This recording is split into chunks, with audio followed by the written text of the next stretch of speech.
ॐ ज्ञानतिमिरान्धस्य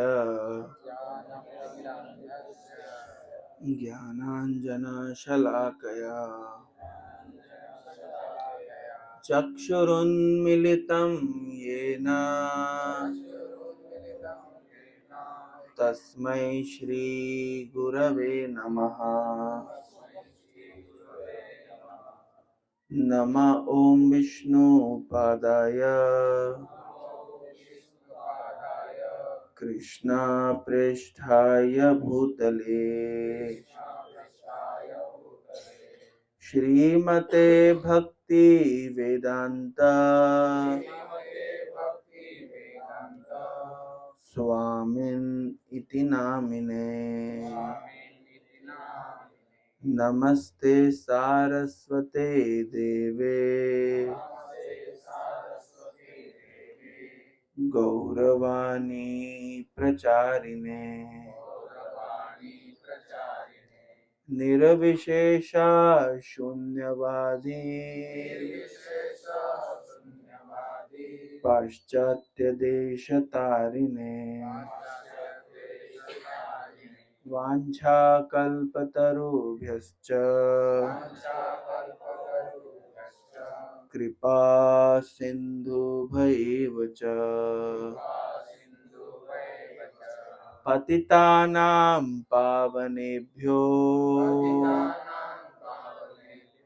वैष्णवेभ्यो नमो नमः। गुरवे गौरचन्द्राय राधिकाय तदालये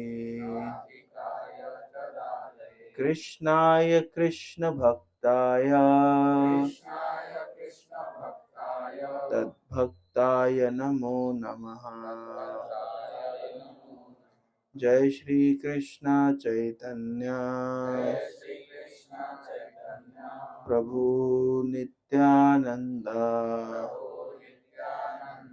श्री अद्वैता गदाधर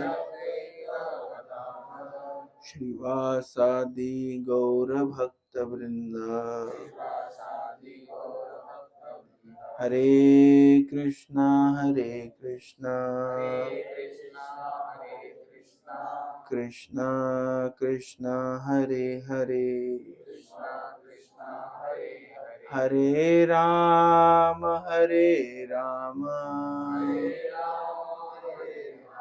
राम राम हरे हरे। हरे कृष्णा। तो आज हम सभी लोग वापस जाने वाले हैं भुवनेश्वर। एक्चुअली ऐसा शास्त्रों में वर्णन है कि धाम में बहुत लंबा समय भी नहीं रुकना चाहिए, बहुत ज्यादा दिन नहीं रुकना चाहिए। क्यों नहीं रुकना चाहिए? तो कहते हैं अति परिचय अवज्ञात, है ना।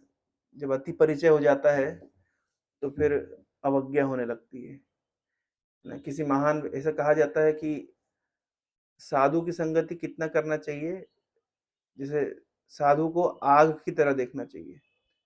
अच्छा, आग से बहुत दूर रहेंगे, मतलब आग से अगर बहुत दूर हो गए तो बीरबल की खिचड़ी कहानी सुनी ना आप लोगों ने? बीरबल की खिचड़ी पकी नहीं कभी। क्यों नहीं पकी? क्योंकि आग से बहुत दूर थी।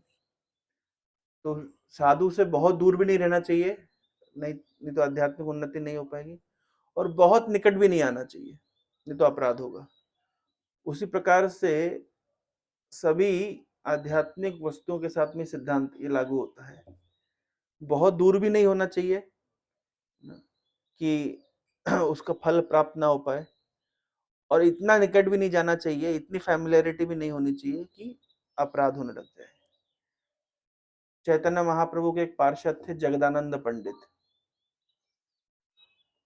ये सत्यभामा के अवतार थे, और इनका और चैतन्य महाप्रभु का बहुत ही सुंदर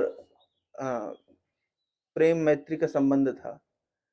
किस प्रकार का संबंध था कि जैसे सत्यभामा और कृष्ण, सत्यभामा हमेशा कृष्ण से झगड़ती रहती थी।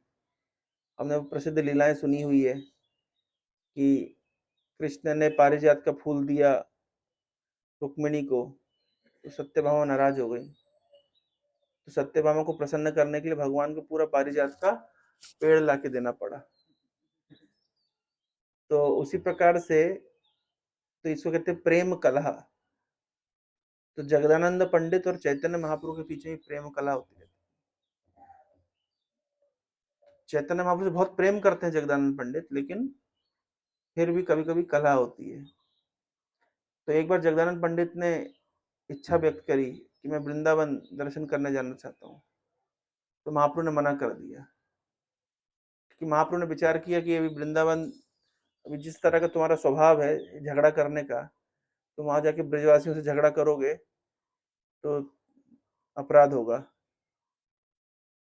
तो महाप्रभु ने एक बार मना किया, 2 बार मना किया।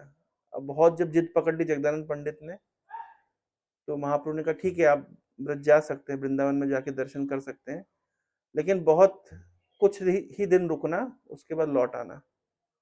और वहां पे भी इंडिपेंडेंटली मत रहना, वहां पे सनातन गोस्वामी के संरक्षण में, वे जहाँ पे रहते हैं उनकी छत्र छाया में रहना। इससे शिक्षा प्राप्त होती है कि धाम में जाना चाहिए, बहुत लंबे समय नहीं रहना चाहिए, और कुछ समय रहना चाहिए, उसके बाद में वापस अपने घर पे लौट आना चाहिए।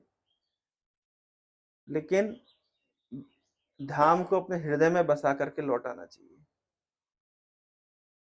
और जैसा कि हमने पहले दिन चर्चा करी थी कि जब हम धाम में जाते हैं तो उसका सबसे मुख्य उद्देश्य होता है कि हम हमारी आध्यात्मिक उन्नति के लिए क्या व्रत लेंगे, ये हम मतलब प्लान करें।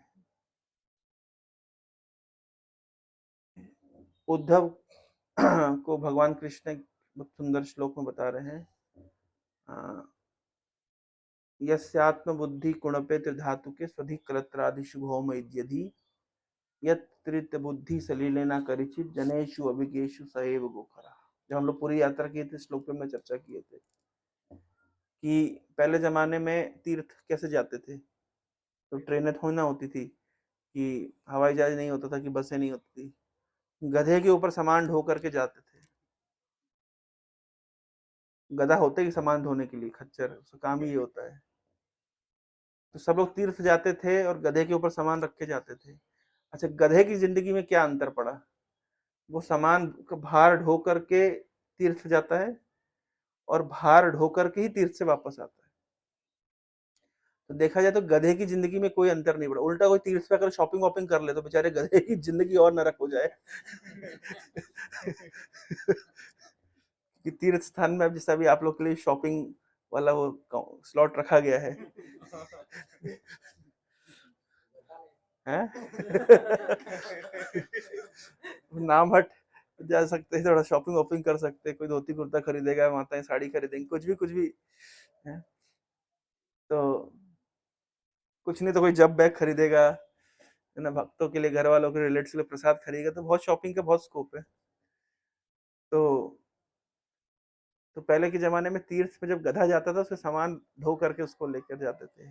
तो गधे के जीवन में कोई अंतर नहीं आता था, क्योंकि वो जिस स्थिति में गया, उस भार ढो करके गया, भार ढो करके वापस आ गया।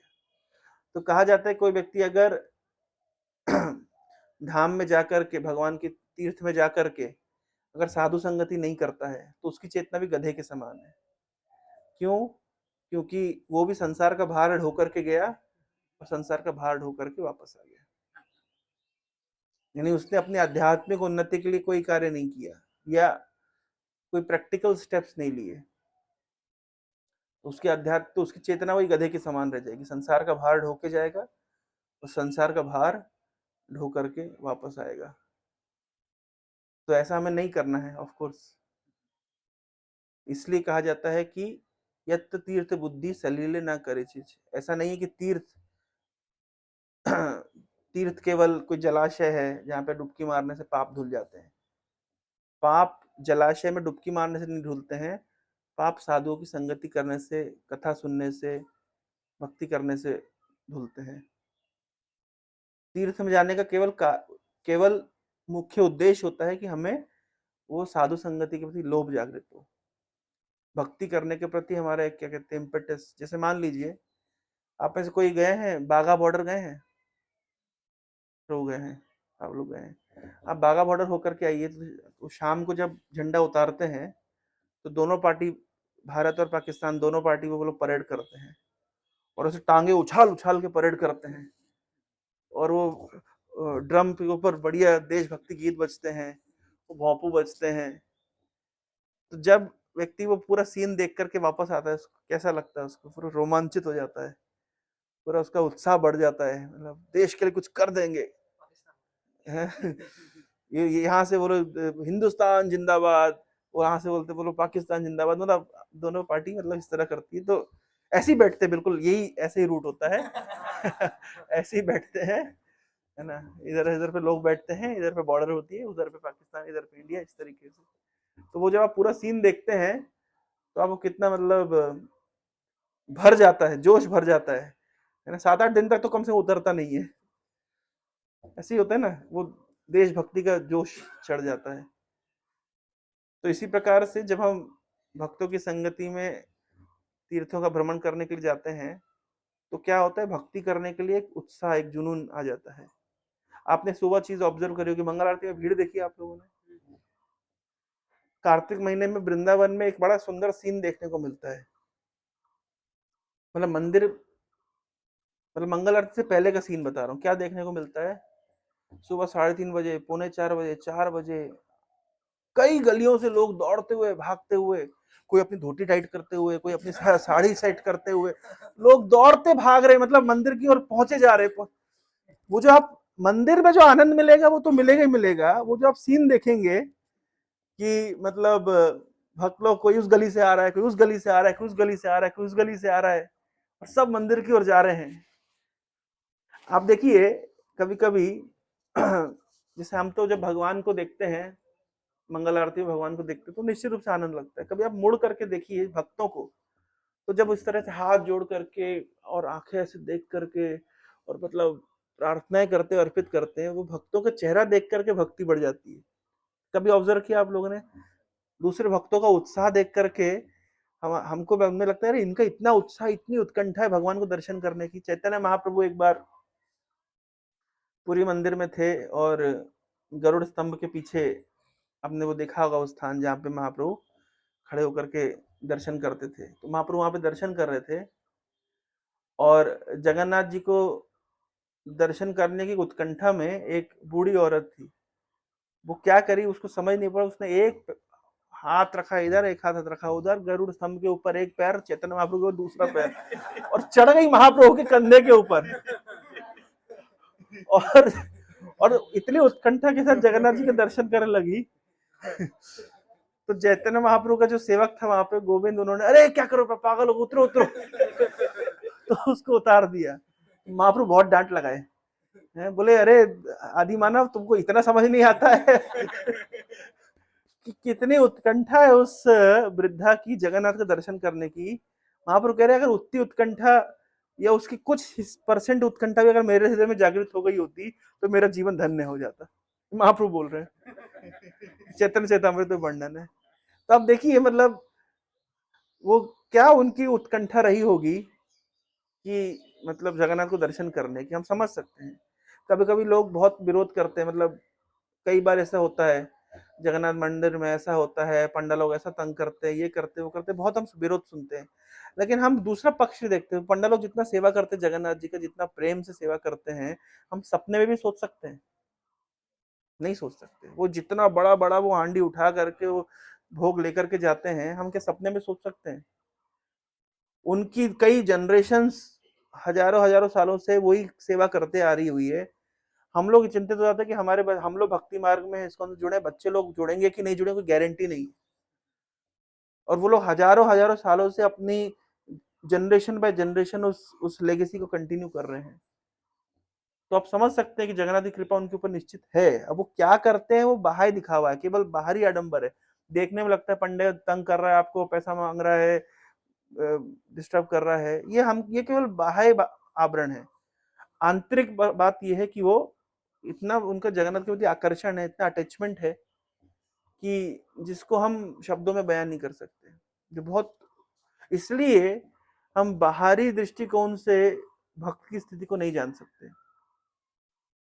हर चीज का अपना एक कंपोनेंट होता है। जैसे प्रसाद, तो प्रसाद दो तरह से बना है। एक उसका मेटेरियल कंपोनेंट होता है, वो किस वस्तु से बना हुआ है, चावल है, दाल है, सब्जी है, जो भी वो प्रसाद, महाप्रसाद, उसका एक मेटेरियल कंपोनेंट है। लेकिन एक उसका स्पिरिचुअल कंपोनेंट है, उसकी स्पिरिचुअल पोटेंसी है, आध्यात्मिक कंपोनेंट है।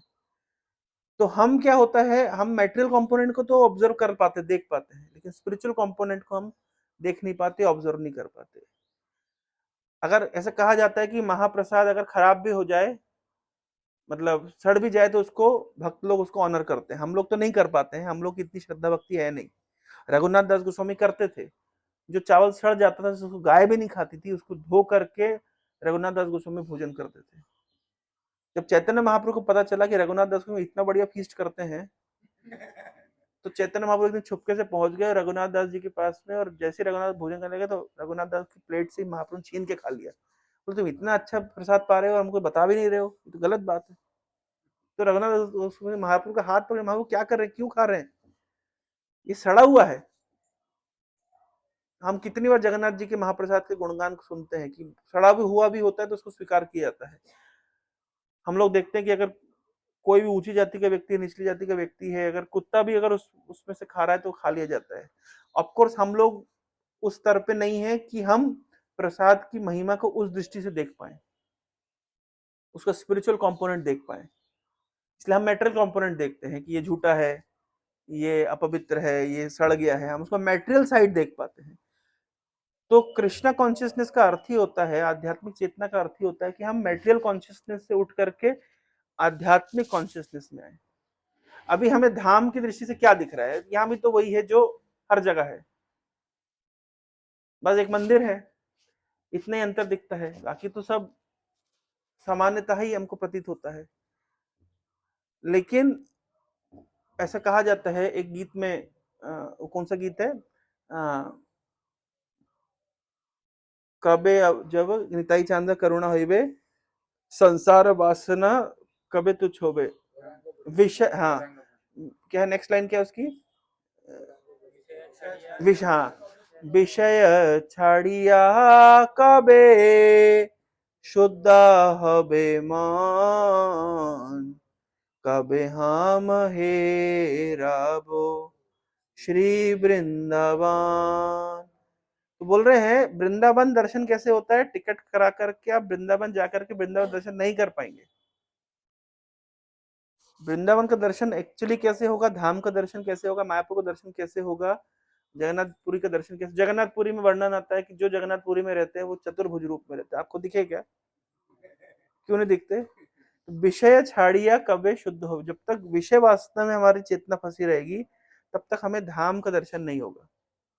तो वृंदावन का दर्शन नहीं होगा, मायापुर का दर्शन नहीं होगा, नवद्वीप का दर्शन नहीं होगा, पुरी का दर्शन नहीं होगा। कब दर्शन होगा? जब विषय के ऊपर हम उठ पाएंगे। तो ये एक लंबा प्रोसेस है। प्रोसेस और प्रोडक्ट अंतर होता है। प्रोडक्ट क्या होता है ना, काटा घोला लगाया, हर सफेद बाल काला बनाया, इसको कहते हैं प्रोडक्ट, तुरंत एक्शन करेगा। लेकिन भक्ति कोई प्रोडक्ट नहीं है, भक्ति एक प्रोसेस है। उस प्रोसेस में हम जाएंगे तो निश्चित रूप से विषय वासना घटेगी, धाम का महत्व, वैष्णव का महत्व, नाम का महत्व वो प्रकट होगा। आप समझ पा रहे हैं?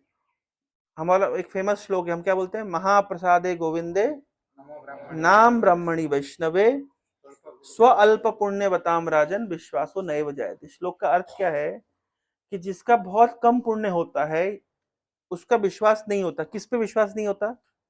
गोविंद के महाप्रसाद पे, महाप्रसाद पे विश्वास नहीं होता, गोविंद पे विश्वास नहीं होता, नाम ब्रह्मणी, नाम पे विश्वास नहीं होता, और वैष्णव पे विश्वास नहीं होता। किसका विश्वास नहीं होता? जिसका पुण्य बहुत कम होता है। ये ऑर्डर है। सबसे कम जिसका पुण्य, मानो जीरो पुण्य है किसी का, मान लीजिए जीरो पुण्य है किसी का, तो जीरो पुण्य पे भी महाप्रसाद में तो विश्वास हो जाता है। ये सुनो, जैसे मान लीजिए अगर ग्रामीण बैंक में आपको अकाउंट खुलाना है तो आप जीरो बैंक बैलेंस से भी अकाउंट खुला सकते हैं। तो महाप्रसाद के ऊपर विश्वास करने के लिए आपको जीरो बैंक बैलेंस चाहिए, जीरो पुण्य का बैलेंस चाहिए। अकाउंट खुल जाएगा आपका। इसलिए तो महाप्रसाद किसी को भी दीजिए, कितने बड़ा नास्तिक हो, वो भी अगर उसको प्रसाद देंगे तो उसको ऐसे ऐसे कर ही लेता है, कितना ही बड़ा नास्तिक क्यों ना हो, प्रसाद के प्रति उसकी प्रभुपाद जी ने तो पूरा मूवमेंट ही खड़ा किया है। प्रभुपाद कथा करते थे लेकिन कोई सुनता नहीं था, तो प्रभुपाद ने स्ट्रेटेजी लगाई, कथा करते थे साइड में गुलाब जामुन रखते थे कि कम से कम आप ध्यान से सुनेंगे इस आशा में कि जो सुनेगा क्लास उसको बाद में गुलाब जामुन मिलेगा। प्रभुपाद की स्ट्रेटेजी थी क्योंकि कथा में भरोसा हो ना हो लेकिन महाप्रसाद में भरोसा होता है। तो सबसे कम अगर किसी का पुण्य है तो उसका भरोसा किस पे हो सकता है?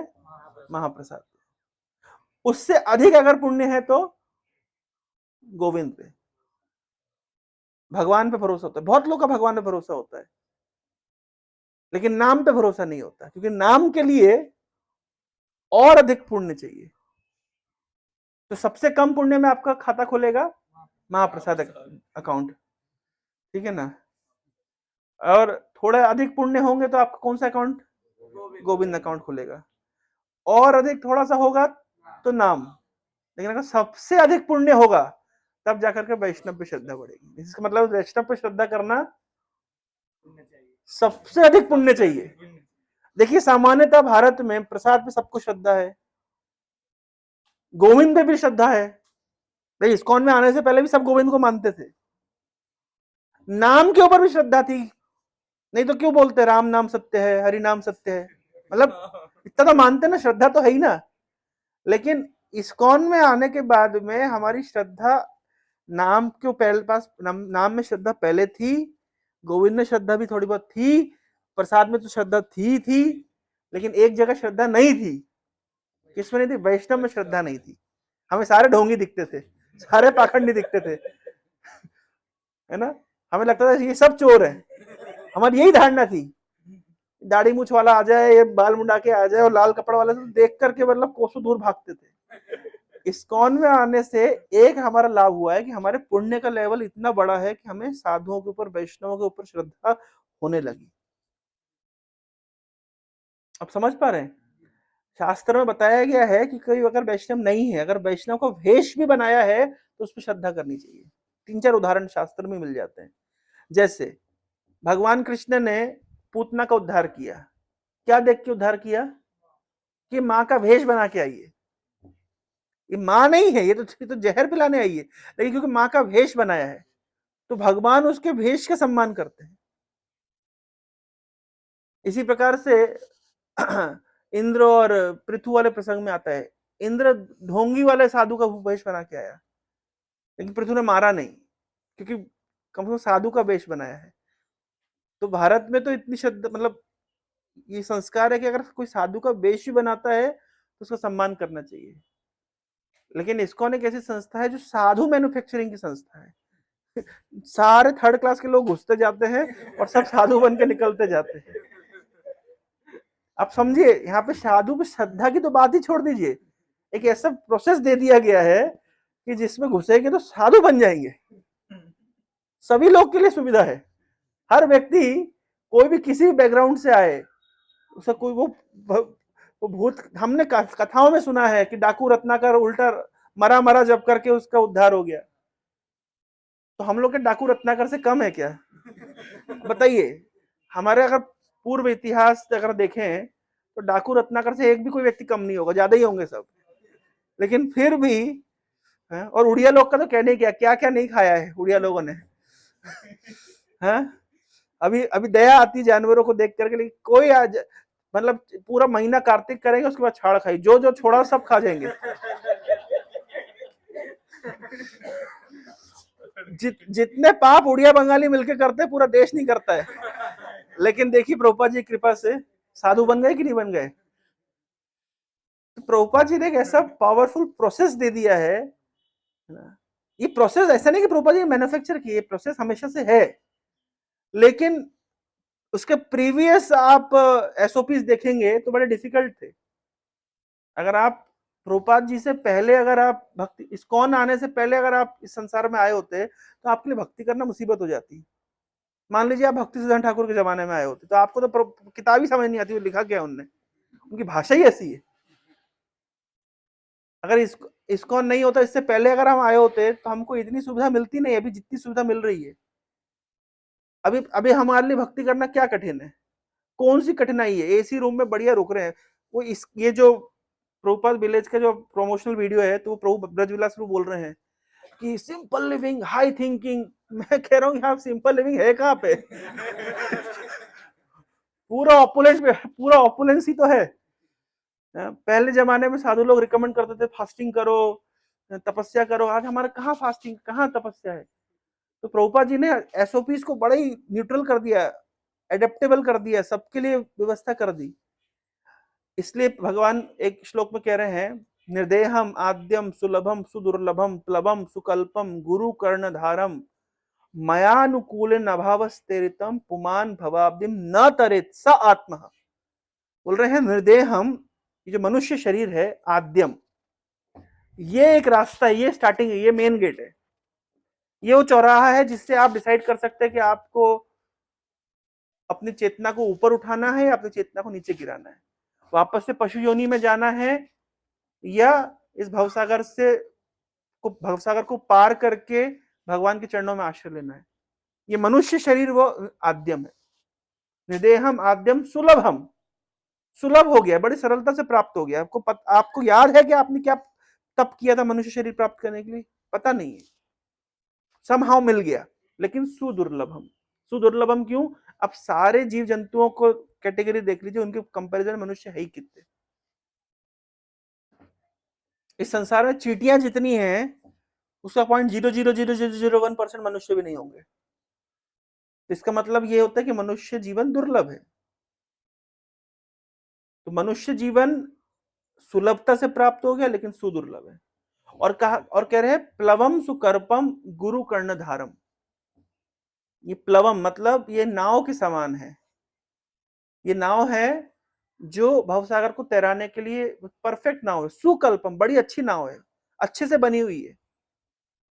ये किसी और शरीर में ये सुविधा नहीं है जो सुविधा मनुष्य शरीर में है। प्लवम सुकल्पम। और उस नाव के कर्णधार गुरु हैं, गुरु कर्णधारम। और भगवान कह रहे हैं उद्धव जी को कि हे उद्धव, मैं इतना ही नहीं, मनुष्य शरीर दे दिया, गुरु जैसे मनुष्य शरीर जैसी नाव मिल गई, गुरु जैसा कर्णधार मिल गया, और क्या चाहिए? आजकल तो खैर वो मोटर वाली आ गई गाड़ियां, पहले मोटर वाली बोट्स आ गई है। पहले बोट जो होती थी वो समुद्र में जाती थी, उसमें क्या एक विशेषता होती थी, वो चप्पू चलाते थे, और साथ में एक और इंपॉर्टेंट चीज थी, अगर हवा विपरीत दिशा में जा रही है तो बड़ी समस्या है। लेकिन अगर हवा भी उसी दिशा में जा रही है जिस दिशा में आप जाना चाहते हैं, तो उसको क्या होता है, बोट को एक बल मिल जाता है, वहां पे जो कैनोपी बांध देते हो, कैनोपी पे प्रेशर पड़ता है और उस प्रेशर से वो बोट चली जाती है। तो भगवान कह रहे उद्धव जी को कि मनुष्य शरीर उस नाव के समान है जो भवसागर को पार कराने के लिए उचित नाव है, बढ़िया बनी हुई नाव है, और उसमें गुरु रूपी कर्णधार भी मिल गया है। और बोल रहे हैं मयानुकूल नभावस्तेरितम, और मेरे द्वारा अनुकूल हवाएं चलाई जा रही है, प्रतिकूल हवा नहीं, अनुकूल हवा मैं चला रहा हूं। अनुकूल हवा का क्या प्रमाण है कि आप लोग के घर के आसपास सेंटर खुल गया, ये अनुकूल हवा नहीं है। भक्त लोग कीर्तन करते हुए पहुंच गए, बुक डिस्ट्रीब्यूशन करते हुए पहुंच गए, टोटो को पहुंच गया, कुछ भी, कितने प्रकार से अनुकूल हवाएं यूट्यूब के माध्यम से कृष्ण भक्ति आज सुलभ हो गई है। कुछ नहीं है तो वहीं किसी का मन है भक्ति करने में, तो कम से कम रेस्टोरेंट जाके प्रसाद पा सकता है। 100 प्रकार की अनुकूल हवाएं चलाई जा रही है। कौन चला रहा है? भगवान कह रहे हैं मैं अनुकूल हवाएं भी चला रहा हूं। मनुष्य शरीर रूपी नाव दे दी, गुरु रूपी कर्णधार दे दिया, और अनुकूल हवा भी चला दी मैंने, इतना सुलभ बना दिया है। बताइए हम लोगों को क्या परिश्रम करना पड़ा। ये मैनेजमेंट टीम ने मिल करके इतना सुंदर व्यवस्थित कर दिया। आप लोग आ रहे हैं, जा रहे हैं, बसों की व्यवस्था हो रही है, रुकने की व्यवस्था हो रही है, कोई टेंशन नहीं। आते बस थक करके आए, रूम में ऑन करके एसी चालू करके आराम से बैठ गए, 2 घंटे के बाद प्रसाद के लिए पहुंच गए। फर्स्ट क्लास 9 9 10 10 आइटम प्रसाद हो रहा है। तो इससे ज्यादा अनुकूल हवा और क्या चला है भगवान, बताइए। इतनी अच्छी मैनेजमेंट टीम मिल गई है, जो ये अनुकूल हवा नहीं है। इतना सुंदर एम्बियंस डेवलप हो गया है, कितने लोगों ने कितना परिश्रम करके हमको बना करके दे दिया है। भक्ति करने के लिए इतनी सुलभता हो गई, भगवान कह रहे हैं इतना होने पर भी पुमान भवाब्धिम ना तरेत। इसके बाद भी अगर व्यक्ति भवसागर नहीं तारे, इसके बाद भी अगर भक्ति ना करे, तो फिर फिर वो आत्महत्या कर रहा है। इतनी व्यवस्था होने के बाद भी अगर व्यक्ति नहीं करेगा तो फिर उसको आप क्या ही बोलेंगे। इसलिए मॉरल ऑफ द स्टोरी ये है कि जब इतनी सुंदर व्यवस्था हमको मिल गई है, और मुझे दूसरी बात, लोग बोलते हैं अरे भक्ति करेंगे तो भौतिक सुखों से वंचित रह जाएंगे। मुझे बताइए भक्ति करने वाले कौन से सुख से वंचित रह गए? ऐसा कौन सा सुख है, इससे अधिक कौन सा सुख है जो बाहर के व्यक्ति को, जो भक्ति मार्ग में इससे अधिक प्राप्त कर रहा है? अधिक ऐसा कौन सा सुख प्राप्त कर रहा है बताइए? आप लोगों का भी एक्सपीरियंस रहा होगा, भक्तों के संग में आप तीर्थ में आए हैं, आप लोग कभी कभी फैमिली टूर में भी पिकनिक विकनिक में गए होंगे। आप मुझे बताइए ज्यादा रस किसमें मिलता है? खुद ही आपका एनालिसिस में बोलने की जरूरत नहीं है, बताइए है अनुभव आप लोगों का? आप फैमिली ट्रिप में जाइए, फ्रेंड्स के साथ जाइए और भक्तों के साथ जाइए, अंतर देखने को मिलता है, अंतर देखने को मिलता है साफ साफ। जो आनंद भक्तों के संगति में और भक्तों के साथ में, जिस तरीके से सिस्टमेटिक प्लानिंग भक्त लोग करते हैं, जिस तरीके निस्वार्थ भाव से भक्त लोग सेवा करते हैं, उतना हम कभी भी एक्सपेक्ट भी नहीं कर सकते कि फैमिली फ्रेंड्स और रिलेटिव्स के बीच में, वो इमेजिन ही नहीं कर सकते। जिस प्रकार का शुद्धता भक्तों के बीच में रह करके हम अनुभव करते हैं, हर प्रकार की शुद्धता, खान पान से लेकर, रहन सहन से लेकर, बातचीत से लेकर, विचारों से लेकर, हर प्रकार की शुद्धता का अनुभव हम करते हैं, उतना हम तथाकथित फ्रेंड्स रिलेटिव्स के बीच में नहीं कर पाते। तो मुझे बताइए कि एंजॉयमेंट का कोई कसर छूटा क्या? तो आनंद, मतलब आनंद की प्राप्ति भी हो रही है, एंजॉयमेंट भी हो रहा है और भक्ति भी हो रही है, सब सारा मतलब इन बोलते वो पैकेज होता है ना, वो कॉम्बो पैकेज सारा मिल गया। इतने व्यवस्थित होने के बाद में अगर व्यक्ति फिर वो बचे ही क्या? फिर भक्ति करने में फिर समस्या क्या है? केवल करना यह है कि थोड़ा सा कुछ व्रत लेना है, कुछ प्रण लेना है। तो अभी आपके पास 2-3 घंटे का समय है, वापसी जाने से पहले 3-4 घंटे आप लोग मन में प्लान बना लीजिएगा, है ना। फिर वापसी लौटते समय जो बस में सबका रियलाइजेशन शेयर किया जाएगा और सबका प्रण लिया जाएगा। सबको बताना है कि अभी मैं क्या कर रहा हूं, कर रही हूं, इतनी माला मेरी जप हो रही है। कोई कोई हो सकता है जिन्होंने माला कभी शुरू नहीं करी, तो आपको बताना है कि अभी तक मैं माला नहीं कर रहा था, लेकिन यहाँ से जाने के बाद मैं इतनी माला शुरू करूंगा। कोई बोल सकता है कि मैं इतनी माला, मैं 8 माला कर रहा था, 10 माला कर रहा था, 12 माला कर रहा था, आज से मैं 16 माला करूंगा। कि जो भी, मतलब आप आपकी श्रद्धा भक्ति अनुसार आप बढ़ा सकते हैं कि मैं अध्ययन नहीं करता था, नहीं करती थी, अब मैं शुरू करूंगी। इस तरीके से हर व्यक्ति को कुछ, मतलब क्या करना है, व्रत लेना है। ये व्रत बकायदा रिकॉर्ड होगा और रिटर्न में आएगा, उसको डॉक्यूमेंट किया जाएगा, ताकि कल को अगर आप नहीं करें तो दिखाया जाएगा आपको, भैया देखिए आपका ये व्रत है। व्रत का अर्थ क्या होता है? जो करना ही पड़ेगा, व्रत लिया है। हाँ, प्रोग्रेस रिपोर्ट जांच की जाएगी, और जांच करनी भी चाहिए ना। Anything which can not be measured can not be improved. भाई इस बार यात्रा में आए तो ये प्रगति हुई, अगली बार यात्रा में आए तो और प्रगति होगी, उसके बाद अगली बार यात्रा में आएंगे और प्रगति होगी। तो ये प्रगति का स्कोप बढ़ना चाहिए ना। तो ये बढ़ेगा कैसे? कुछ व्रत लेना पड़ेगा, और एक व्रत जरूर सबको लेना पड़ेगा, वो ये है कि अगली बार कम से हर एक एक भक्त कम से कम एक एक भक्त को और पकड़ के लेके आएगा। ये सबसे इंपॉर्टेंट व्रत है भाई। बाकी व्रत आप ले रहे हैं आपके पर्सनल आध्यात्मिक डेवलपमेंट के लिए, एक व्रत आपको लेना पड़ेगा मूवमेंट के डेवलपमेंट के लिए, कि अगली बार आएंगे तो एक एक, अभी अगर आप 100 लोग आए हैं तो अगली बार अगर एक 100 लोग एक एक व्यक्ति को और लेके आएगा तो 200 हो जाएंगे ना। फिर 200 लोग एक एक को लेके आएंगे, उसके अगली बार तो 400 हो जाएंगे, तो ज्योमेट्रिक प्रोग्रेशन बढ़ेगा। तो पर्सनल लेवल पे व्रत होता है खुद की आध्यात्मिक कल्याण हेतु, और मूवमेंट को स्प्रेड करने के लिए एक व्रत होता है। ये दोनों साइमल्टेनियस लेना पड़ेगा। अच्छा दूसरी बात बताऊं आपको, मूवमेंट को स्प्रेड करने के लिए जो व्रत होता है ना, वो पर्सनल व्रत को बड़ा सहायता देता है। भाई आप मान लीजिए 4 व्यक्ति को जाके बताएंगे कि हम यात्रा में गए थे, ऐसा किया, ऐसा हुआ, ऐसा हुआ, तो वो लोग भी बोले हाँ ठीक है हम अगली बार चलेंगे। तो अगली बार अगर वो आपके साथ आएंगे, है ना, तो आपको ज्यादा ज्यादा माला करनी पड़ेगी, कम से कम दिखाने के लिए तो करनी ही पड़ेगी, नहीं तो आप बोलेंगे क्या, क्या उपदेश देंगे आप। तो देखिए प्रभुपाद जी ने सबको प्रचार में क्यों जोड़ा है, तो कारण ही ये है कि कम से कम प्रचार करने में किसी का लाभ हो ना हो, खुद का लाभ जरूर हो जाता है। समझ रहे हैं, आप दूसरे को बोलेंगे तो आपको एक मतलब वो माइंड में प्रेशर रहेगा, अरे मैं बोलूं कैसे अगर मैं खुद नहीं करूंगा। इसलिए देखिए प्रभुपाद जी ने कहा है प्रचार प्रचार करने वालों को एक स्पेशल बेनिफिट ये मिलता है कि कोई सिंसियर हो ना हो, भाई आप दूसरे को बोलेंगे मंगल आरती जाओ और खुद नहीं जाएंगे तो आप बोल नहीं पाएंगे, तो अगर आपको दूसरे को बोलना है तो आपको खुद जाना पड़ेगा। तो इसलिए प्रचार करना, और प्रचार में एक और आनंद क्या है, जब आप किसी व्यक्ति को कृष्ण भक्ति के मार्ग में जोड़ देते हैं, आप सोचिए अभी वो जो बीजेपी के मेंबर बनो वो चल रहा था, तो जितने नेता लोग थे, जितने कार्यकर्ता थे, है ना, वो क्यूआर कोड स्कैन करा करा के सबको बीजेपी का मेंबर बना रहे थे। वो दो चार मेंबर बना ले तो उनको इतनी खुशी अंदर से मिलती थी कि मतलब जंग जीत ली हो, जैसे मतलब मोदी जी ने आके मेडल दे दिया हो। देखा आप लोगों ने, जब उनने अगर दो चार आदमी को मेंबर बना दिया तो उनको ऐसा अंदर से उत्साह आता था कि लगता था कि अभी मोदी जी इनको बुला करके मेडल दे ही देंगे। तो बताइए उसी तरीके से अगर हम किसी को कृष्ण भक्ति के मार्ग में जोड़ दें, इसको जोड़ दें, ये गारंटी कृष्ण मेडल जरूर देंगे। मोदी जी मेडल दे या नहीं दे, मोदी जी रिकॉग्नाइज कर पाए ना कर पाए, कोई गारंटी नहीं है, लेकिन कृष्ण जरूर रिकॉग्नाइज करेंगे, क्योंकि कृष्ण ने वादा किया है, गीता में बोल दिया है कि जो मेरी वाणी का प्रचार करता है ऐसा भक्त मुझे सर्वाधिक प्रिय है।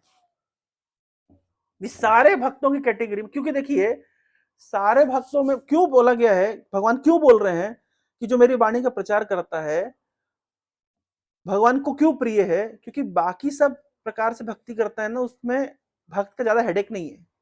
भजन करने वक्त क्या हेडेक है, नाम जप करने वक्त क्या हेडेक है, कीर्तन करने वक्त क्या हेडेक है, लेकिन दूसरे को भक्त बनाने के लिए भक्त को जो हेडेक लगाता है ना दिमाग, एक यात्रा चलाने, आप देखिए ना, आप सेंटर चलाने के लिए जो हेडेक होता है, प्रोग्राम चलाने के लिए जो डोनेशन लाना पड़ता है, क्या हेडेक करना पड़ता है, माय गॉड, है ना।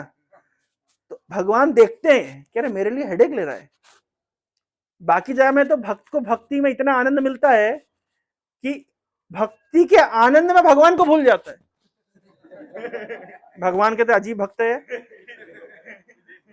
इसलिए भगवान ने नहीं बोला कि जो मेरा भजन करता है मुझे बहुत प्रिय है, ऐसा करता है। भगवान ने क्या बोला, जो मेरी वाणी का प्रचार है, प्रचार वाला ज्यादा हेडेक लेता है। भगवान देखते हैं, ऑब्जर्व करते हैं। प्रभुपाद जी जिस प्रकार से हेडेक लेकर के प्रभुपाद लीलामृत पढ़ी है, आंखों से आंसू झरझर गिरते चले जाएंगे। क्या प्रभुपाद ने क्या परिश्रम किया है। लोग परिश्रम करते हैं, लोग देखिए लोग समाज के लिए कल्याण के लिए परिश्रम करते हैं, परिवार के कल्याण के परिश्रम करते हैं, लेकिन प्रभुपाद जी ने जो परिश्रम किया है वो पूरे विश्व के आध्यात्मिक कल्याण के लिए किया है। भौतिक स्तर पे तो हम किसी व्यक्ति को कुछ समय के लिए संतुष्ट कर सकते, लेकिन अगर हमने किसी को कृष्ण से जोड़ दिया तो जन्म जन्मांतर की प्रॉब्लम का हमने समाधान कर दिया। आप किसी को 500 रुपए दीजिए और अगर वो लौटाएगा नहीं तो आपका और उसका संबंध क्या होगा, खराब हो जाएगा। कब ऐसा होता है ना। और लेकिन आप किसी को कृष्ण भक्ति दीजिए, वो व्यक्ति आपका चिर ऋणी हो जाएगा। आपने जिसको 500 रुपए दिया, अगर कल को मांग लोगे आप वापस, बोले कोई, मैं मीम में देख रहा था, बोले भारत एक ऐसा देश है कि अगर आपने किसी को उधार दिया है तो फिर आपको एक्सप्लेनेशन देना चाहिए मुझे उधार वापस क्यों चाहिए। ये भारत की विशेषता है। अगर आपने किसी को अपना पैसा दिया तो अपना पैसा ही वापस लेने के लिए आपको एक्सप्लेनेशन देना पड़ेगा मुझे क्यों चाहिए। संबंध खराब होते हैं। भौतिक स्तर पे हम किसी की मदद करते हैं तो लंबे समय तक वो टिकते नहीं संबंध, लेकिन अगर हम किसी के आध्यात्मिक स्तर पे मदद करते हैं उससे जीवन भर का संबंध बढ़ जाता है। तो जीवन, मान लीजिए जिस व्यक्ति ने मुझे कृष्ण भक्ति के मार्ग में लेके आया, क्या मैं उनको कभी जीवन सपने में भूल सकता हूँ। इसलिए बोला जन्मे जन्मे प्रभु से ही, वो हमारे जन्म जन्मांतर के लिए हमारे प्रभु हैं, हमारे स्वामी हो गए, हम उनके दास रहेंगे, आज के लिए नहीं, कल के लिए नहीं, जीवन भर के लिए, जीवन भर के लिए नहीं, जन्मे जन्मे, क्योंकि ऐसी बहुमूल्य वस्तु उनको हमको प्राप्त हुई है। तो कृष्ण भक्ति का प्रचार करना, कभी कभी भक्त लोग ये भी बोलेंगे, ये मन में आता है, प्रभु हम क्या प्रचार करते हैं, हम तो शुद्ध नहीं है। तो भैया आप ये मत सोचिए कि हम शुद्ध होंगे तो प्रचार करेंगे। रेदर प्रचार इटसेल्फ इज अ प्रोसेस, ये एक प्रोसेस जिसके माध्यम से आप शुद्ध होंगे। ये तो ऐसा प्रचार कर ऐसा ये तो ऐसा हो गया प्रभु जी, हम साबुन कैसे यूज कर सकते हैं, हम तो गंदे हैं। अरे भाई साबुन हम यूज करते ही हैं क्योंकि हम गंदे हैं। तो हम प्रचार इसलिए नहीं कर रहे कि हम शुद्ध हैं, हम प्रचार इसलिए कर रहे हैं क्योंकि हम शुद्ध होना चाहते हैं। और एक और बात, हम प्रचार इस भाव से नहीं कर रहे कि मैं गुरु हूं, मैं ज्ञान दूंगा। हम प्रचार इस भाव से करते हैं, हम फैसिलिटेट कर रहे हैं कि मेरे जीवन में भक्ति करने से, मैं 2 महीने से, 6 महीने से, साल भर से, 2 साल से भक्ति से जुड़ा हूं, मेरे जीवन में कुछ अंतर आया है। निश्चित रूप से आप भी ट्राई करके देखिए, कुछ अच्छी वस्तु मिलती है तो व्यक्ति क्या करता है, एक जो सज्जन व्यक्ति वो शेयर करता है। जैसे मान लीजिए, अगर मान लीजिए कोई बोला कि भैया अच्छा गोविंदास जा रहे हो, हाँ वो पिज्जेरिया है ऊपर, वो गोविंदास के ऊपर में पिज्जा जरूर ट्राई करके आना, ऐसा मान लीजिए, है ना। या फलानी दुकान पे जा रहे हैं तो उधर पे ना वो वाला आइटम बहुत अच्छा मिलता है, हम दूसरे को बताते हैं ना। हम सामान्य डे टू डे डीलिंग्स में भी हम क्या करते हैं, हम लोगों को बताते हैं कि अगर वहां जाओगे तो वहां पे जरूर जाना चाहिए, वहां जाओ तो वहां पे जरूर जाना, वो वहां पे बहुत बढ़िया चीज मिलती है। तो उसी प्रकार से ये तो सिंपल हम बताते हैं, हम थोड़ी ना कोई गुरु बन गए उसके, हम केवल क्या कर रहे हैं, उसको बताते हैं। फिर वो फोन करता है, अच्छा मैं यहाँ पहुंचे, उसका रास्ता कहाँ पे, वो अच्छा वहां पहुंचे, वो जो फलानी दुकान है वो मार्केट के उधर पे अंदर पे ऐसे है। इतने ही तो कर रहे हैं, हमने किया क्या है। इसी प्रकार से तो हमको कृष्ण भक्ति के मार्ग का पथ प्रदर्शन करना है दूसरे व्यक्ति को, कि भैया जाओ थोड़ा सा, नयापल्ली में इस्कॉन मंदिर है, वहां पे संडे टू संडे क्लास होती है, और थोड़ा दूर रहे तो वो पटिया सेंटर वहां पे है, किड स्क्वायर के पास में, वहां पे क्लास होती है, थोड़ा वहां पे चले जाए। और करना क्या है, बाकी तो वो आएंगे तो सिस्टम में ही सेट हो जाएंगे। इतना तो हम कर ही सकते हैं ना, और क्या समस्या बताइए। तो इसलिए आप ये मत समझिए कि हम शुद्ध होंगे तो कृष्ण भक्ति का प्रचार करेंगे, ये शुद्ध होने के लिए हम कर रहे हैं हम। और दूसरी बात है, आप जब आध्यात्मिक मार्ग पे आते हैं तो आप एक कम्युनिटी से कट गए, जो भौतिकवादी लोगों की कम्युनिटी है ना। अब आप लोग ने मांसाहार करना नहीं है, आप लोगों ने शराबें पीनी नहीं है, आप लोगों ने फिल्मी गानों पे नाचना नहीं है। तो अब मुझे बताइए, आप लोग के पास कम्युनिटी क्या बची, कोई कम्युनिटी नहीं बची। अच्छा, अब आप चाह करके भी उस कम्युनिटी के साथ उठने बैठना कर नहीं सकते। एक ऑफिशियली केवल संबंध निभाने के लिए विशेष रूप से गृहस्थों को करना पड़ता है, पारिवारिक कार्यक्रमों में जाना पड़ता है, सामाजिक कार्यक्रमों में जाना पड़ता है, ऑफिस के कोई कार्यक्रम से जाना पड़ता है। पर आप लोग मन मार के जाते हैं, केवल ऑफिशियल जाते हैं कि भैया दिखावा करने के लिए आ रहे हैं, लेकिन दिल वहां पे नहीं है। तो भाई इसका मतलब है कि आपकी वो कम्युनिटी से तो आप कट गए ना, फिर आपको भी तो एक कम्युनिटी चाहिए, तो वो कम्युनिटी कौन बनाएगा। तो वो भी तो हमारे खुद ही बच्चे, कभी कभी जो स्टूडेंट्स होते हैं कॉलेज में बोलते हैं, उनका प्रॉब्लम ये होता है, प्रोजी है ना, कॉलेज जाते हैं वहां पे भक्त संग नहीं मिलता है, डिस्ट्रैक्ट होते हैं। तो भाई तुम्हारी गलती, भक्त संग नहीं मिलता, बनाओ ना भक्त। बोले नहीं वहां तो कोई भक्ति नहीं करेगा। अच्छा, मतलब तुम ही पूरे कॉलेज में तुम ही शुद्ध आत्मा थे जिसने भक्ति को स्वीकार किया। अगर आप ऐसा बोलते कि हमारी लोकेलिटी में कोई नहीं मानेगा, सब भौतिकवादी, इसका मतलब क्या बोलना चाह रहे हैं आप, कि बस मैं ही अच्छा था, जो अलग है हम लोग, हम भक्ति किए, बाकी सब नालायक हैं। मतलब आप डायरेक्टली इनडायरेक्टली क्या बोलना चाह रहे हैं, कि हम ही अच्छे थे। जबकि भावना क्या होनी चाहिए, कि जैसे हमें कृपा प्राप्त हुई है, हम प्रयास तो करें, प्रार्थना तो करें, दूसरे को भी कृपा प्राप्त हो। और किसके लिए, उसके लिए नहीं, अपने लिए, कि एक कम्युनिटी हमको मिल जाए। भाई मान लीजिए आपके अड़ोसी पड़ोसी सारे नास्तिक लोग हैं, तो आपकी जिंदगी हराम हो जाएगी। वो मछली बनाएंगे, आपको सूंघनी पड़ेगी। तो कम से कम अड़ोसी पड़ोसी को प्रचार कर दीजिए ताकि वो लोग वैष्णव हो जाएं। अरे प्रयास तो करिए। देखिए कभी कभी, और 90% केस में ऐसा होता है, जिसके ऊपर प्रयास करते वो भक्त नहीं होता है, भक्त पता नहीं कहीं से आ जाता है। ऐसा भी देखने को आता है।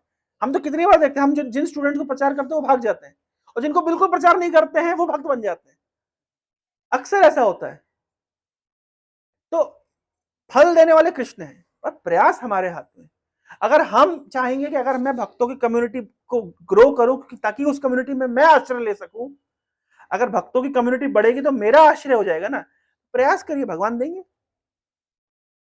और ये संबंध सामान्य संबंधों से अधिक घनिष्ठ, अधिक मैत्रीपूर्ण, अधिक रस से भरे होते हैं, क्योंकि यहाँ पे कृष्ण जो रसों के उद्गार है, रसों के जो समुद्र हैं, वो सेंटर में।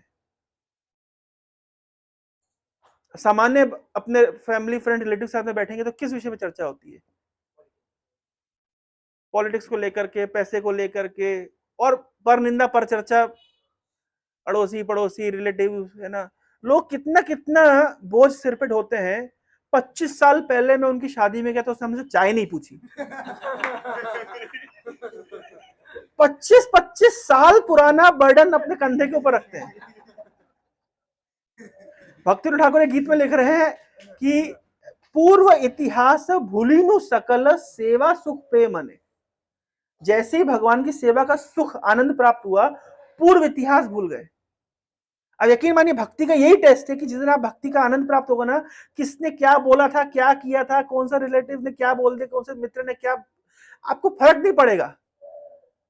किसी ने आपके पीठ के ऊपर खंजर भी घोपा होगा ना, तो वो भी आपको मित्र के रूप में दिखाई देगा। सोचेगा कि अरे ये तो कर्म फल इसके माध्यम से मुझ तक आना था, यानी आपकी उस व्यक्ति के प्रति भी दुर्भावना नहीं होगी। ये भक्ति का टेस्टेड फॉर्मूला है, पूर्व इतिहास से भूली नहीं सकल। लेकिन सामान्यता जो भक्ति नहीं करते वो कितनी पुरानी पुरानी बातें दिमाग में रखते हैं, माइंड में, दिमाग हमेशा चलाते रहते हैं, ओवर थिंकिंग करते रहते हैं, परेशान रहते हैं। तो आप समझिए भक्ति करने का कितना लाभ है, प्रचार करने का कितना लाभ है। तो कम से कम इस ओवर थिंकिंग की बीमारी से, फालतू के स्ट्रेस, एंजाइटी, डिप्रेशन से तो बच जाते हैं। जीवन कितना सरल और आनंदमय हो सकता है। इसको कहते हैं वैकुंठ, कोई कुंठा नहीं। और ये हर व्यक्ति के लिए सुलभ है, लेकिन हर व्यक्ति इसको स्वीकार नहीं करेगा। हर व्यक्ति उतना बुद्धिमान नहीं है, हर व्यक्ति उतना भाग्यशाली नहीं है। हम सब भाग्यशाली हैं, हमें ये सोचने समझने का अवसर प्राप्त हो रहा है। अब हमें इस कृपा जो हमने प्राप्त करी है उसको दूसरे के साथ शेयर करना है, दैट्स ऑल। हमें अपनी भक्तों की कम्युनिटी को ग्रो करना है, ताकि एटलीस्ट उस कम्युनिटी में रह करके हम इस जीवन को बड़ी आनंद के साथ बिता सकें। हरे कृष्णा कृष्णा कृष्णा हरे हरे, हरे राम राम राम हरे हरे। किसी के मन में कोई जिज्ञासा, इतने धाम में हम थे, कोई किसी के मन में कोई प्रश्न?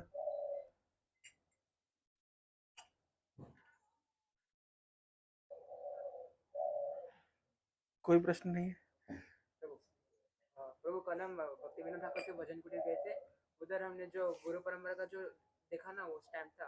पहले जो 7 गोस्वामी, फिर उसके बाद जगन्नाथ दास बाबा जी महाराज, फिर उसके बाद भक्ति विनोद ठाकुर। लेकिन उन्होंने तो किसी को दीक्षा नहीं दिया, वो तो गुरु जो 7 गोस्वामी जगन्नाथ दास बाबा जी महाराज को दीक्षा दिया था।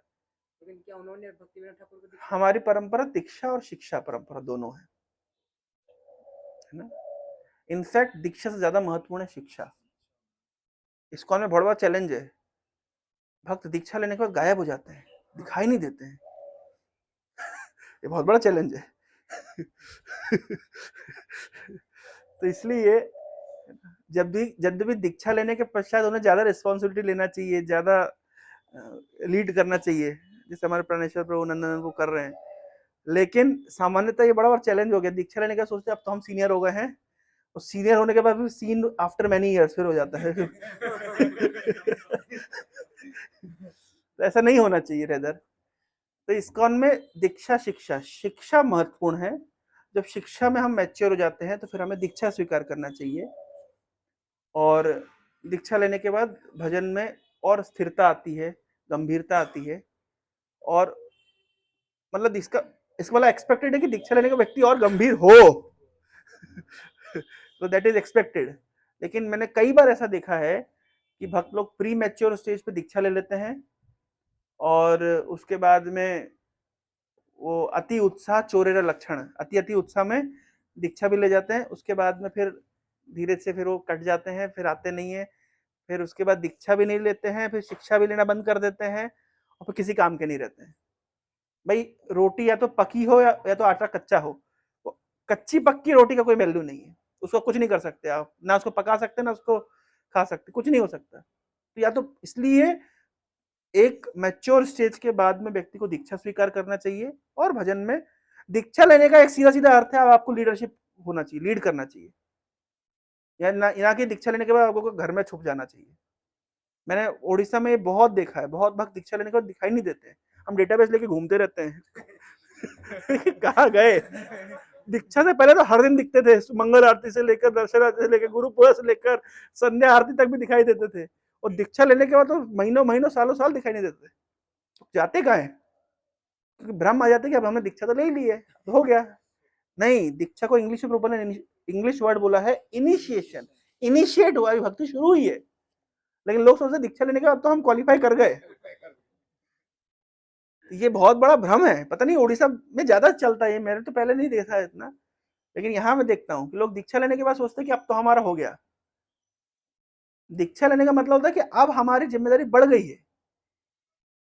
मतलब समझिए, दीक्षा लेने के पहले बॉयफ्रेंड गर्लफ्रेंड है, और दीक्षा लेने के बाद विवाह हो गया, तो जिम्मेदारी बढ़ी कि घट गई? बढ़ गई। समझ रहे हैं? दीक्षा लेने से पहले कृष्ण और आपका संबंध बॉयफ्रेंड गर्लफ्रेंड जैसा है, लेकिन दीक्षा लेने के बाद अभी आप विवाह बंधन में कृष्ण के साथ बंध गए, वरेण्यम, वरण हो गया है, और कृष्ण के साथ वरण हो गया है, तो अभी आपको क्या करना पड़ेगा? आपको विवाह होने के बाद ज्यादा जिम्मेदारी का निर्वहन करना होता है। तो दीक्षा लेने के बाद भक्त की जिम्मेदारी कई गुना बढ़ जाती है। इसलिए दीक्षा में हम जल्दीबाजी ना करके शिक्षा में मैच्योर बने, तत्पश्चात हम दीक्षा स्वीकार करके अपने भजन में दृढ़ हों। यस प्रभु जी। जैसे कि आप बोले कि जीरो में महाप्रसाद में विश्वास होता है, ये होता है, दाम तो हम लोग जब सब आए हैं, तो क्या ये पुण्य का माध्यम से आए हैं? जो हर कोई तो दाम आ नहीं पाता है, कोई तो वैसे ही प्रभु, पुण्य 3 प्रकार के होते हैं, सुकृति कई प्रकार की होती है, कर्म मूलक सुकृति, ज्ञान मूलक सुकृति, भक्ति मूलक सुकृति। यहाँ जिन पुण्य की बात हुई है, ये सामान्य पुण्य नहीं है, जो रोटी बांट के, कपड़ा बांट के, पानी पिला करके, गरीबों को भोजन करा के मिलता है, ये उस पुण्य की बात नहीं है। ये पुण्य है भक्ति मूलक सुकृति। भक्ति मूलक सुकृति होती है मतलब जो हमने किसी वैष्णव की सेवा कर दी हो, किसी साधु की सेवा कर दी हो, या नाम की सेवा करी हो, हरि भगवान की सेवा करी हो, अनजाने में हमने कभी कर देते हैं, पता नहीं चलता है, तो उससे भक्ति मूलक सुकृति प्राप्त होती है। ये सामान्य पुण्य नहीं है, ये भक्ति मूलक सुकृति है। लोग तो इतने दुर्भाग्यशाली हैं, एक संस्था है, अब नाम तो लेना उचित नहीं होगा, है ना, थोड़े थोड़े से भ्रमित है वो लोग, और कुमारियां हैं वो लोग, तो उनका प्रसाद पे भी श्रद्धा नहीं है। मतलब बड़ी डेंजरस स्थिति हो जाती है ना भाई, जिसकी श्रद्धा प्रसाद पे भी नहीं है, और नेगेटिव में उनका चल रहा है, जीरो नहीं, उनका नेगेटिव में चल रहा है। एक नास्तिक से नास्तिक व्यक्ति भी प्रसाद में श्रद्धा रखता है, लेकिन क्या फिलॉसफी उनके दिमाग में घुसी हुई है कि उनके प्रसाद में भगवान जगन्नाथ के महाप्रसाद में श्रद्धा नहीं है। आप बताइए, तो क्या बचेगा?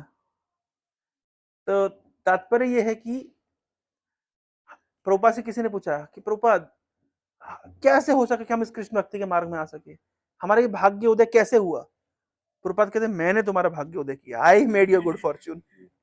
इस प्रकार प्रभुपाद जी कहते हैं।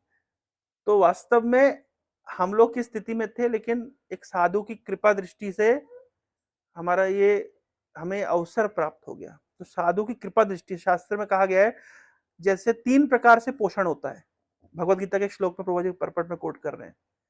जैसे टॉर्टोइज होता है, मछली होती है और मुर्गी होती है, तो मुर्गी अपने अंडे को कैसे सेकती है? अंडे को बैठ जाती है, यानी टच से।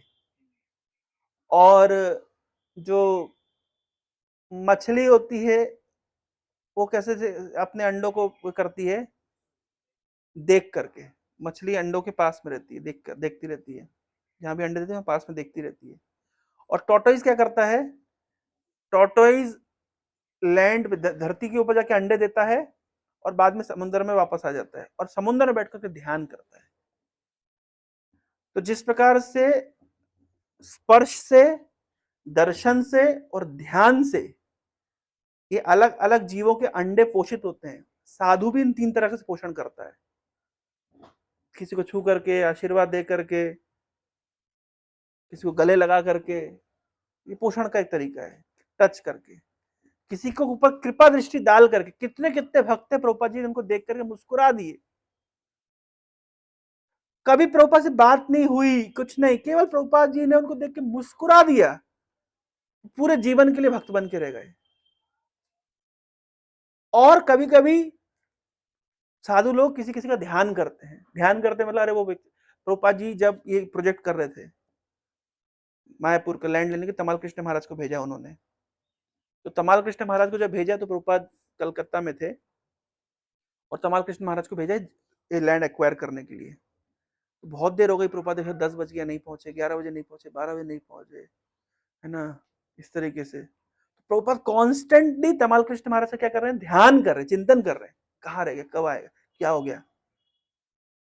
ये साधु की कृपा है। कि साधु की कृपा क्या है कि साधु किसी का ध्यान करे। भाई साधु का तो काम है कृष्ण का ध्यान करना, लेकिन साधु कृष्ण का ध्यान साइड में रख के किसी भक्त का, शिष्य का ध्यान कर रहा है, ये छोटी बात है। और फिर रात के 2 बजे तमाल कृष्ण महाराज आके प्रभुपाद के सामने आके, प्रभुपाद उस समय जाग रहे हैं क्योंकि प्रभुपाद इंतजार कर रहे हैं तमाल कृष्ण महाराज का। और आकर के प्रभुपाद, तमाल कृष्ण महाराज आते हैं, प्रभुपाद मायापुर इज योर्स। और प्रभुपाद फिर कहते हैं, okay go and take rest. ध्यान, इसमें मैं एक बहुत इंपॉर्टेंट बात बोलता हूं, जो साधु के मूवमेंट को बढ़ाने के लिए टेंशन लेते हैं ना, साधु उनका ध्यान करते हैं। जब ब्रह्मानंद प्रभु एक बार प्रभुपाद पंडाल में, मुंबई में पंडाल में थे, और प्रभुपाद जब प्रवचन दे रहे थे, तो एक व्यक्ति चिल्ला के बोलता है, स्वामी जी भारत में सब राम और कृष्ण को जानते हैं, अगर आपको प्रचार ही करना है तो पाकिस्तान में जाकर प्रचार करिए। तो प्रभुपाद के 2 शिष्य, दोनों भाई एक साथ वहां पे थे, ब्रह्मानंद और गर्ग मुनि। तो प्रभुपाद कहते, Garg Muni go to east Pakistan, Brahmananda go to west Pakistan. तुरंत उन्होंने चैलेंज दिया, तुरंत उन्होंने भेज दिया। प्रभुपाद जब तक स्टेज से वाइंड अप भी नहीं किया, बाय द टाइम तो ये पैकिंग करके और निकल लिए। जब प्रभुपाद वापस पहुंचे, बोले कहा दोनों, बोले वो तो निकल चुके प्रभुपाद। अब प्रभुपाद सोचा रहे, क्योंकि उस समय 1971 युद्ध का समय चल रहा था, और पाकिस्तान आप जानते हैं कितना खतरनाक है, और ये लोग चले गए। और इंटरेस्टिंगली गर्ग मुनि जो ईस्ट पाकिस्तानी बांग्लादेश गए, तो वहां तो उनको कुछ सफलता मिली, क्योंकि गौड़ीय वैष्णव मठ है पूरे, तो सारे तो चैतन्य महाप्रभु के नहीं, तो सब बांग्लादेश से आए हैं, तो उनको तो कोई दिक्कत नहीं हुई। जो ब्रह्मानंद जो इधर वेस्ट पाकिस्तान गए, तो वहां पे समस्या बढ़ी उनको हुई, नेचुरल सी बात है। ये जैसे ही उतरे पाकिस्तान एयरपोर्ट, कराची एयरपोर्ट के ऊपर, तो जैसे किसी ने उनको देखेंगे मुंह पे थूक दिया। और एक तो अमेरिकन व्यक्ति, वहां की गर्मी सहन नहीं हो रही, बीमार पड़ रहे हैं, और पाकिस्तान के साथ मतलब आप जानते हैं कि भारत के संबंध शुरू से खराब रहे, 1971 वार का समय। तो प्रभुपाद उनको चिट्ठी भेजना चाहते थे कि तुम वापस आ जाओ, लेकिन वो चिट्ठी कभी उन तक पहुंची नहीं। और एक पाकिस्तानी गवर्नमेंट ने क्या किया, एक ये लिखा, मतलब एक न्यूज़पेपर आर्टिकल छोड़ा, ये रियल फैक्ट ऑन रिकॉर्ड, कि 3 हरे कृष्ण डिवोटी शॉट डेड। लगभग ब्रह्मानंद के जाने के 3-4 महीने बाद, और ये वर्ल्ड वाइड न्यूज रिलीज हुई। तो ये न्यूज निश्चित रूप से प्रभुपाद के पास पहुंची, प्रभुपाद टेंशन में आ गए, नेचुरल सी बात है। प्रभुपाद तो कॉन्स्टेंटली ध्यान कर ही रहे थे, लेकिन जब ये न्यूज पहुंची, तो ब्रह्मानंद को भी ये न्यूज पता चली कि ऐसा न्यूज आया है। बोले मैं तो यहाँ सही हूँ, लेकिन न्यूज ऐसी गई, तो निश्चित रूप से प्रभुपाद क्या होंगे, चिंतित होंगे। तो ब्रह्मानंद सब कुछ छोड़ करके बोले, अभी मुझे प्रभुपाद के पास पहुंचना पड़े, ताकि, क्योंकि और कम्युनिकेशन साधन नहीं है, आप युद्ध के समय पाकिस्तान से भारत फोन नहीं कर सकते। तो फिर ये वापस आए, प्रभुपाद उस समय जुहू में थे, और ये पूरा दुबले पतले हो गए थे ब्रह्मानंद, जबकि उनका शरीर बहुत हट्टा कट्टा था, लेकिन पूरे दुबले पतले हो गए, क्योंकि ना तो भोजन ठीक से मिला और ना मौसम सूट किया। और आ करके प्रभुपाद जी जैसे आए, तो प्रभुपाद उनको गले लगा लिया। तो फिर बोले ठीक है, शाम को बात करते हैं। अब शाम को जब आए, तो अब प्रभुपाद पूछ रहे हैं, तो कितना बुक डिस्ट्रीब्यूशन हुआ, कितने लाइफ मेंबर बनाए, कितनी बीटीजी मैगजीन बांटी, कितने लोग भक्त बनाए। और जितने प्रभुपाद पूछते रहे, ये ऐसे सिर ऐसे नहीं, प्रभुपाद का, you are useless, go to Africa.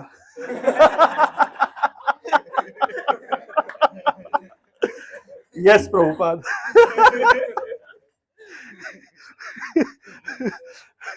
मतलब प्रभुपाद अभी सांत्वना दिखा, सांत्वना सुबह दिखा दी ना, हो गया, अभी तो शाम को तुम्हारा रिजल्ट क्या है, ऑन रिकॉर्ड रिजल्ट बताओ भैया, क्या किया तुमने जाकर के, इतना 6 महीने तुम पाकिस्तान में किए क्या। तो लेकिन शिक्षा ही मिलती है। लेकिन देखिए प्रभुपाद कितना मतलब अपने शिष्यों को चैलेंज देते थे, लेकिन साथ में फिर पूरा उनका ध्यान करते। तो अगर प्रभुपाद जी के मूवमेंट को आगे बढ़ाने के लिए, अगर किसी साधु के मूवमेंट को आगे बढ़ाने के लिए अगर कोई भी व्यक्ति प्रयास करता है, तो साधु कॉन्स्टेंटली उसका ध्यान करता है। तो ध्यान से पोषण होता है, दर्शन से पोषण होता है, और स्पर्श से पोषण होता है। फिर इसमें भी हायरार्की है, स्पर्श से जितना पोषण होता है उससे अधिक पोषण दर्शन से हो जाता है, लेकिन दर्शन और स्पर्श से जितना पोषण होता है उससे अधिक पोषण होता है ध्यान से। कि साधु बनो कृष्ण को साइड में बिठा करके बोल रहा है, अरे भैया थोड़ा अभी कृष्ण थोड़ा आप मेरे ध्यान पट से हटिए, है ना, मेरे ध्यान के पथ से थोड़ा साइड हटिए, मुझे मेरे शिष्य का ध्यान करना है, क्योंकि वो आपकी सेवा के लिए रिस्क ले रहा है। तो आप समझ पा रहे हैं? तो अब आप लोग जो पटिया सेंटर का हेडेक लेते होंगे, तो प्रोपा जी कितना आप लोग का ध्यान करते होंगे, भाई इतना हेडेक लेकर के सेंटर चला रहे हैं। चलाना कोई कठिन काम है क्या? मतलब सरल काम है क्या सेंटर चलाना? मतलब आप तो देख ही रहे हैं, फिर भी आप लोग उसके लिए हेडेक ले रहे हैं। तो जे जथामाम प्रपद्यन्ते, आप कृष्ण के मूवमेंट के लिए हेडेक लेते हैं, कृष्ण आपके लिए हेडेक लेते हैं। ये रेसिप्रोकल है। तो इसलिए ये मूवमेंट के अंदर हेडेक लेना ये एक सेवा है, और यही शुद्धिकरण का मार्ग है। तो हम शुद्ध होके मूवमेंट में भाग लेंगे ऐसा नहीं है, शुद्धिकरण के लिए हम मूवमेंट में भाग लेंगे। हरे कृष्णा।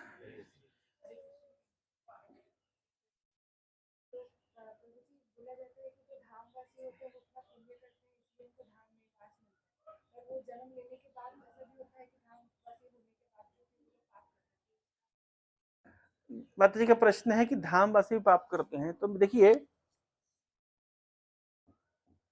कुछ कुछ चीजों में हमें मतलब एक होते हमारे विचार की मर्यादा, कुछ कुछ जगह दिमाग लगाना चाहिए, कुछ कुछ जगह दिमाग नहीं लगाना चाहिए। जैसे सबसे पूछ मतलब हमसे जो जूनियर उससे हम पूछ सकते हैं चैंटिंग हुई क्या, कितनी माला जब किया आपने, लेकिन अपने गुरु से नहीं पूछ सकते प्रो जी आपकी चैंटिंग हो गई क्या? क्यों? ये मर्यादा के बाहर है। जीव इस संसार में कैसे आया, ये प्रश्न शास्त्र के मर्यादा के बाहर है। कुछ कुछ जगह शास्त्र चुप हो गए, बोले नहीं, तो शास्त्र को पता नहीं, पता है बोलते नहीं है। उसी प्रकार से एक वैष्णव के आचरण में, एक धामवासी के आचरण में अगर हमें कोई खोट दिखाई देता है, तो ये हमारी मर्यादा के बाहर है। ये उनके ही समाज में जो उनका लीडर होगा, जो उनका परम वैष्णव होगा, वो उनको गाइड कर सकता है। ये सामान्य जनता, देखिए परम पूज्य राधा गोविंद महाराज एक अच्छा एग्जांपल दिए। बोलते हैं हम सब लोग बोलते हैं कलयुग में ब्राह्मणों का पतन हो गया है, कलयुग में ब्राह्मणों का पतन हो गया है, सब ऐसे ही बोलते हैं। भाई अगर ब्राह्मण क्षत्रिय वैश्य शूद्र, शूद्र वैश्य क्षत्रिय ब्राह्मण, अगर हम कह रहे हैं कलयुग में ब्राह्मण का पतन हुआ है, तो मान लीजिए 25% ब्राह्मणत्व में जो गिराव आया है, तो भाई 25% अगर ब्राह्मण नीचे गिरे हैं, तो 25% क्षत्रिय भी तो नीचे गिरे हैं, 25% वैश्य भी तो नीचे गिरा है, 25% शूद्र भी तो नीचे गिरा है, इस सब में घटावा हुआ है। तो अगर शूद्र यहां है, ब्राह्मण यहां है, अगर ब्राह्मण नीचे आया तो शूद्र भी तो नीचे गया है, तो फिर शूद्र का क्या अधिकार रह जाएगा ब्राह्मण के ऊपर आक्षेप करने का?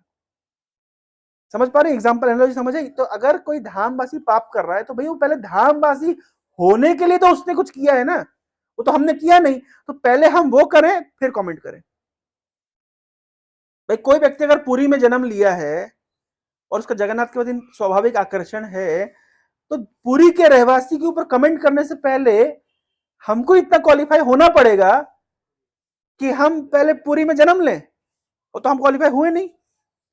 इस्कॉन में कोई भक्त 25 साल बिता दिया है, 25 साल बिताने के बाद में उसने तथाकथित रूप से कुछ ऐसा प्रतीत होता है कि कुछ अपराध किया, अब हम उसे कमेंट कर रहे हैं, अरे क्या भक्त तुम ऐसे गलती करते हो। तो भैया वो पहले जो 25 साल इस्कॉन में रह गया है, पहले आप वो होमवर्क करिए। जो 25 साल रह चुके उनका अधिकार है कमेंट करने का। लास्ट पॉइंट, बहुत सुंदर, एक आचार्य ने बहुत सुंदर पॉइंट बताया, बहुत अच्छा एग्जाम्पल आप लोग समझ जाएंगे। जैसे छोटी बेबी है, क्या नाम है नंदन को? माधवी। तो माधवी की मम्मी उसको सजाती है, कैसे सजाती है? आंख में काजल लगाएंगी, है ना, और ऐसे पूरा अच्छे से सजाने के बाद में देखा माएँ क्या करती है, लास्ट फिर इधर इधर कुछ कुछ काला टीका लगा देते हैं। भाई इतना अगर सजा दिया, यहाँ लगा दिया, यहाँ लगा दिया, इधर इधर लगाने की जरूरत क्या है? क्यों लगाते हैं? नजर न लग जाए। इसी प्रकार से भगवान भक्तों को बहुत सुंदर गुण देते हैं, बहुत सारे गुण देते हैं।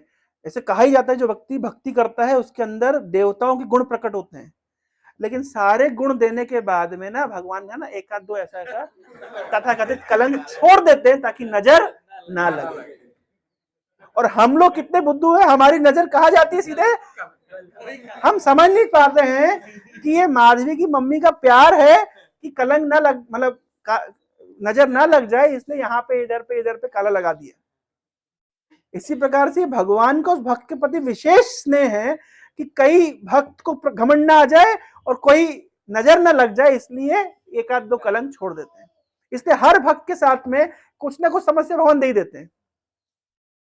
कोई बहुत अच्छा भक्त होगा लेकिन सोता ज्यादा होगा, कोई बहुत अच्छा होगा झगड़ालू होगा, कोई बहुत अच्छा भक्त होगा लेकिन उसको काम क्रोध सताता होता है।